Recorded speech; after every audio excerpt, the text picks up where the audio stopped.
Hey folks, welcome to another video here on the 67 Mustang channel. So today we got a little something that was unexpected that I'm having to do based on something I did last weekend. I didn't film it, but we'll talk about that in a second. So let's get into it, shall we?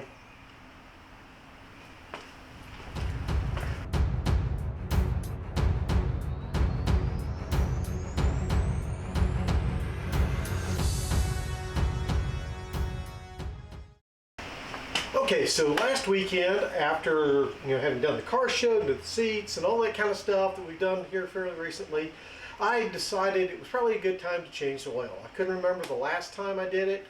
I think it was back when I put the new oil pump in the car, but that was a few years ago. So I thought, let's change the oil. So I went to go do that, and I ran into a bit of a problem. As I was trying to put the drain plug back into the pan, I couldn't get it to tighten up. Now I put a brand new plug in there back when I put the new oil pump in. So I pulled it out, thought maybe I would try the original one and see if that would go in. It still wouldn't tighten. And I'll bring this up so hopefully you can see it, but here's the new drain plug. I don't know if you can tell, but up here at the top, the threads are missing. So what I think happened at some point, and I don't think this was me, but I think somehow somebody cross-threaded the drain plug in there, and that boogered up the threads. I'm using the technical term there, boogered up. The threads going into the oil pan, which has then caused it so it won't, like I said, tighten up. It seals, it doesn't seem to be leaking, but as I said, I can just spin this thing in the oil pan. So I thought about trying to just retap those threads, but there's not a lot of meat there. I'd probably have to oversize it. So I decided the best course of action was to go with a new drain pan. So I got this drain pan. I got it from CJ Pony Parts. They sell it at National Parts Depot. It comes pre-painted and all that. It actually seems like a pretty good pan. I also got a new gasket set. Now when I replaced the oil pump, I put new gaskets on the original oil pan. But as you will see, hopefully, so I bring this up in here a little bit, down here, hopefully you can see that, is where that drain plug goes in, and there's not a whole lot of meat there for that to be rethreaded with a new tap in there. But you can also see that the threads on this go all the way up. At least I hope you can see that.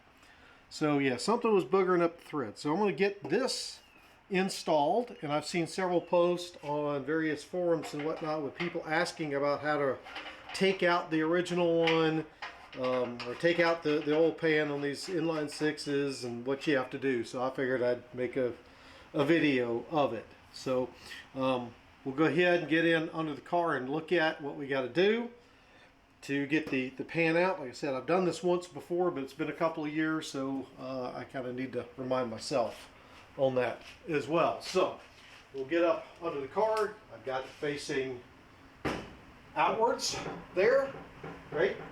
So it's easier to get to, and let's get underneath and take a look at what we got to do, shall we?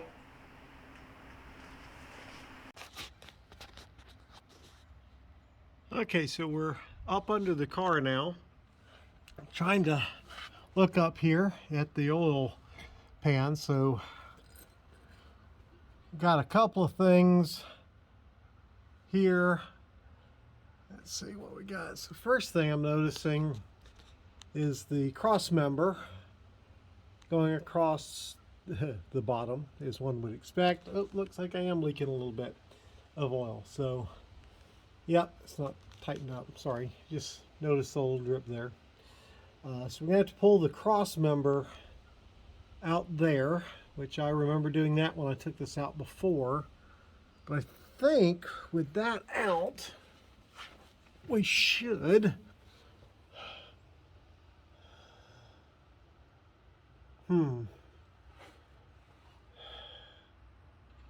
Okay, with it out, and I probably need to take the stabilizer out as well. So the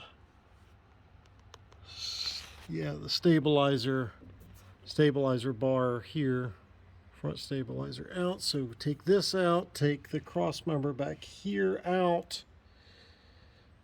I don't think I need to take out the steering linkage, whatever that piece is right there, out. I don't remember having to do that. But then it's just a matter of getting all of these bolts out up here, which I'll check the sizes on that. And I know that we have, let's see if I can get up in there, a bolt there. I think that's a 1/2 inch. I think those back, where are we at? I get it over here. Those, oops, I'm missing one. I think those are 5/8 back there. Or 3/8. 3/8, something like that. Anyway, we'll find out what those are and get up to there. But so first thing first, I'm gonna go ahead and drain the oil out. That's going to be the first step, and then we'll worry about getting these other pieces out of the way, and then we'll start pulling the pan.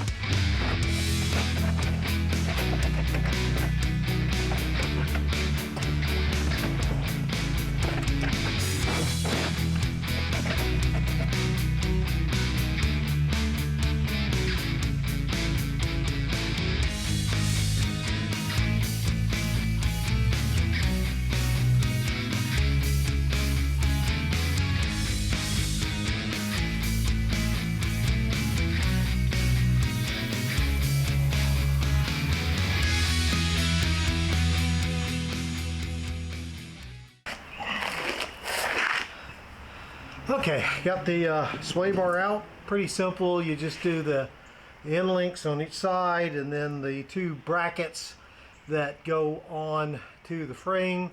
9/16 all the way around. So the nuts, the bolts, all the heads are 9/16. At least they were on my car. So pretty easy to pull this sucker off. Now I'm going to go ahead and get that cross member out. So keep moving forward. Oh, I jacked the car up after I finished draining the oil. You don't want to drain the oil with the car up because, well, when the car's not necessarily even, you're going to have oil sitting in the back of the pan. So maybe that's not a bad thing. I don't know. But we'll see. So get onto that cross brace now. Okay, folks, so as you can see, I got the cross member out.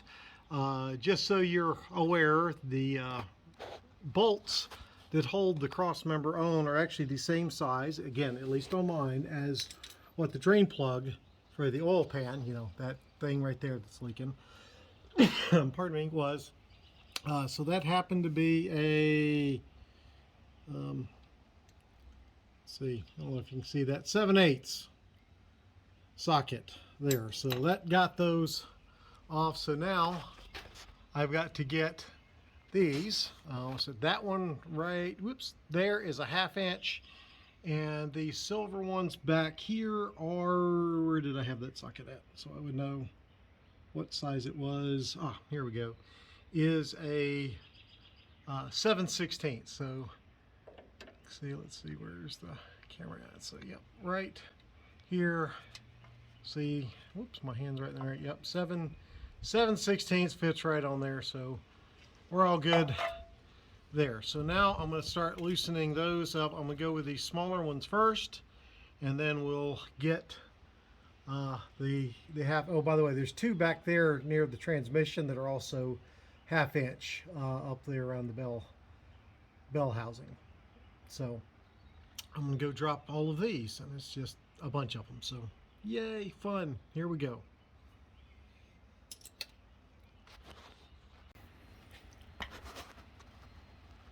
Okay, folks, I got all of the bolts out, at least I think I do. So now let's see if we can get the pan to come loose. I'm probably going to have to get a screwdriver or pry bar to get it loose. So let's go get one of those and see how it works, and maybe a rubber mallet.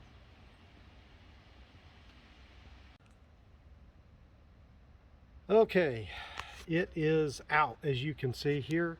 Not sure if you can see this, but there were, let's see if I rock this a little bit more over, anywhere there were parts of the threads left up in there. And actually I had one come out. Let's see, it's probably hidden up under here. I don't see it because I got that. Anyway, so to get it out, I did find one other thing I had to do. I had to disconnect the transmission cooling lines to give me enough room to pull, to maneuver that thing out without having to pull all the steering apart. So a couple things I thought while we're up under here, look up at the engine and everything underneath. I mean, it looks pretty good to me. The crank, the timing chain has a little slop, but I don't think it's that bad. I honestly don't quite know how to judge that, but it looks like it's in good shape. So now we got to go through and clean the mating surface, get all the gasket off of it where it has a few chunks. I don't know if you can see some of it right there. Get all that cleaned up, get the seal, make sure that came off, the rubber seal that goes around the crankshaft journal or whatever that's called. So get that cleaned off, and then we'll get the new one ready to go on. That's it. Not too hard a job, just takes a little bit of thinking as you're going through, but we'll keep on going. Let's see if we can get some shots up in the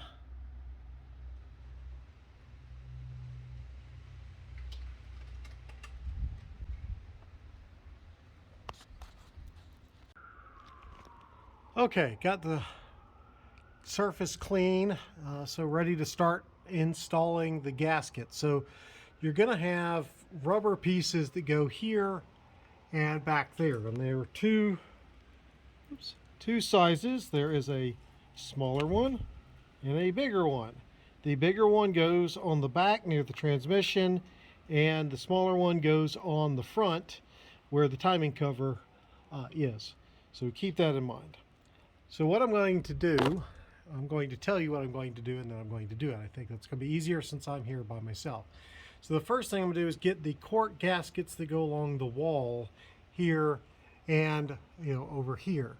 I'm going to put them on. I've got some black RTV that I'm going to use to get that in place on the block. Then I'm going to come in, because you will see on this that it's got a little tab right there. That feeds into the tabs you can see at the end of the cork gasket. So I'm going to get the gasket on, then put that on there, and of course I'll probably put some RTV there where they join as well. So get that on there, and then we'll get it prepped for actually putting the pan on. So anyway, that's what I'm going to do. I did some research. That seems to be the best ways to go ahead and get the gasket on the block before you put the pan on.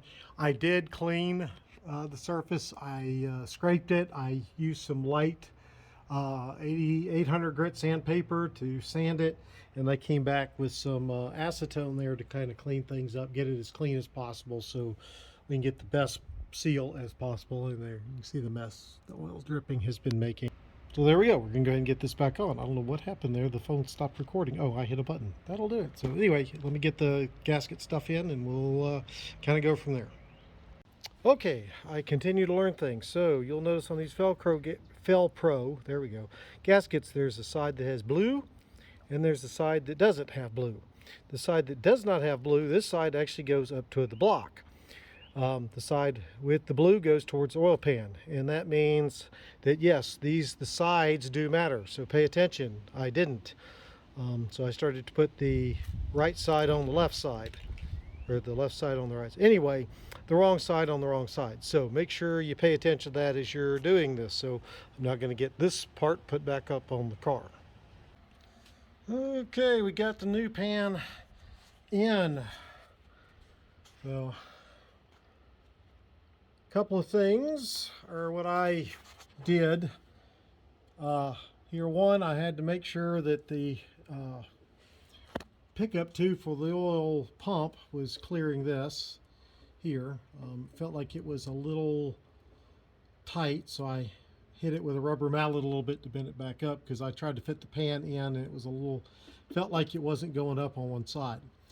The other thing I did is I started 2 bolts on this side here. It's not tight, just enough to get a few threads, and then did, ones on the other side over there. So we got a couple of those start on both sides. I did one in the back and one up in the front on each side to get the pan situated where it needed to be, and all of that kind of stuff. So that was worked well, and so like I said, she seems to be on. The drain, this oil pan did come with a drain plug. You can see that's there. Same size as the original, so we're all good with that. So very happy that. So now I've got to let things cure a little bit before I can start putting oil back into it.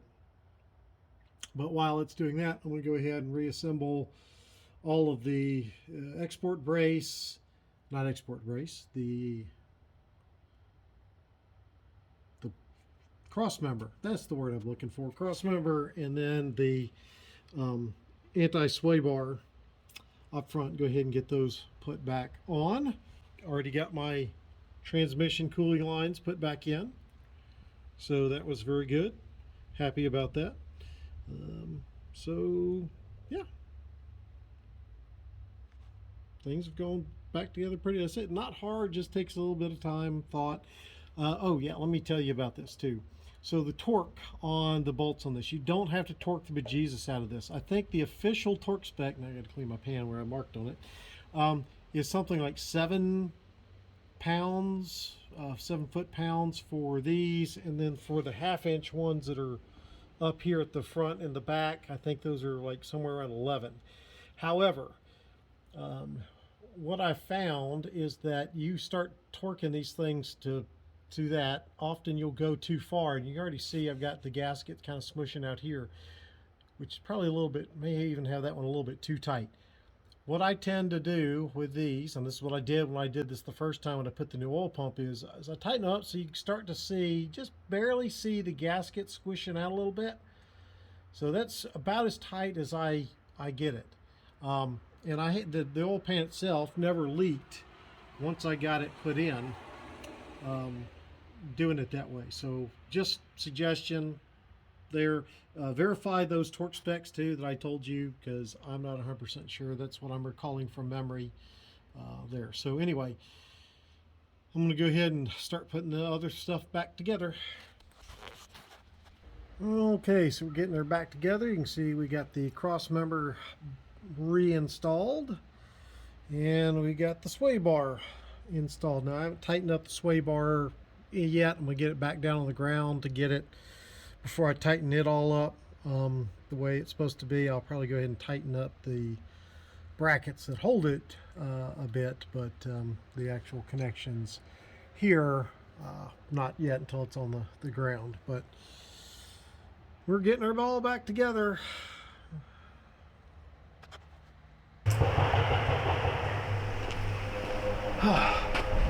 Okay, so we got the pan in, as you have seen. So I still got the car jacked up just so I can check for leaks and things. Next thing is to go ahead and make sure we put oil back in the car. Don't want to forget that. That could cause problems. So we'll go ahead and start filling her up. I got some Rotella diesel oil back here. You know, as I've heard it said, it has all the dinosaurs and vitamins. So we'll go ahead and start pouring that in.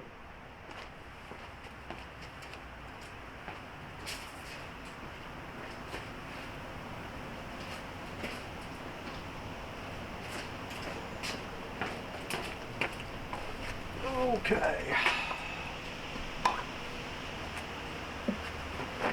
Now, the sad thing is, I just did this last weekend and had to drain all that oil out and put more oil in. So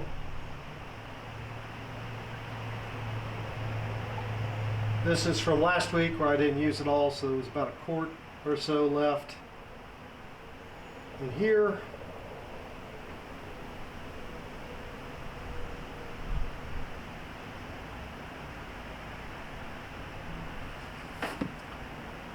That, the other one. So this is what I'm putting in here, the T4 15W40 in there, so seems good. Seen other folks recommend it. I'll get the other one now.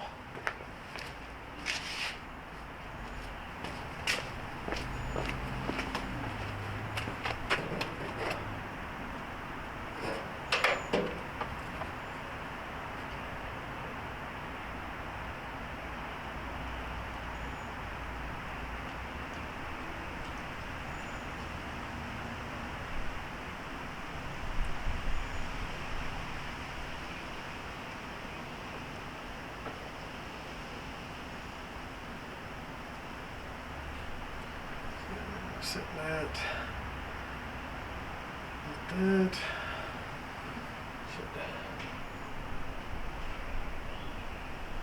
Two. Okay, let's see where we're sitting at there, because I also put a thing of Marble Mystery Oil in there, and I don't want to obviously overfill. Car's not level, but let me get a mag.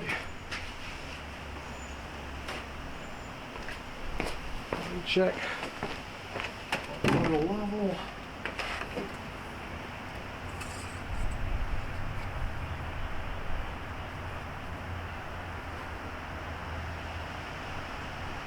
Let's get that in there.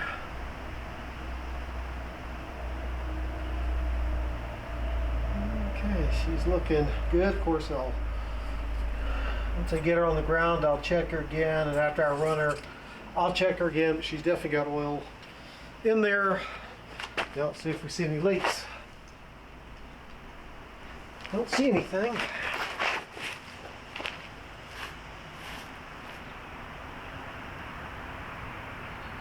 Let's see. Check along the back.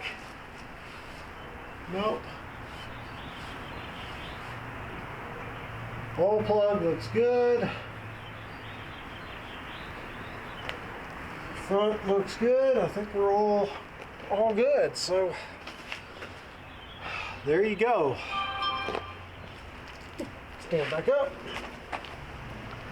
See, I'll bring you down here so you can see that there are no leaks. I should have done that when I was checking, but let's go ahead and bring you down.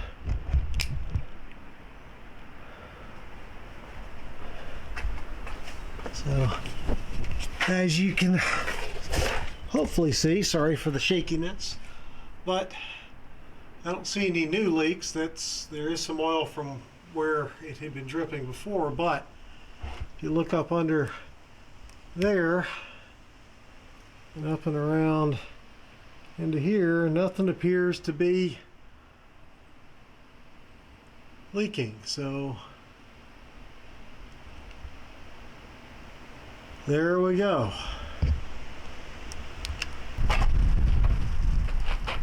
Okay, so there we go, guys. You now have seen how to change out an oil pan on one of these 200 inline sixes on a Mustang.